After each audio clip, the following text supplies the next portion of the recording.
first verse in the book of James tells us that we should consider it all joy when we encounter various trials.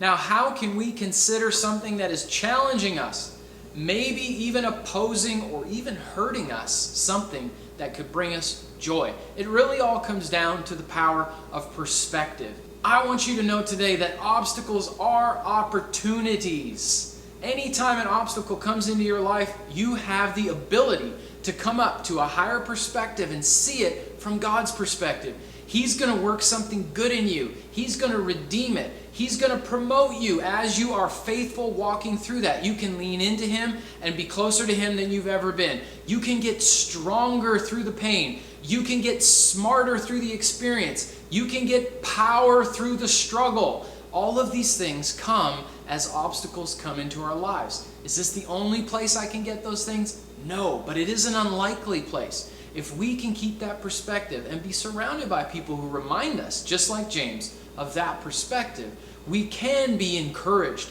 rise above it, press on, keep moving forward, and get everything out of those seasons. Remember that Jesus was driven into the desert by the Holy Spirit. And even though He went into the desert to battle the devil, He came out in the power of the Spirit, the Bible says. So there's something for us to get. Obstacles are always opportunities.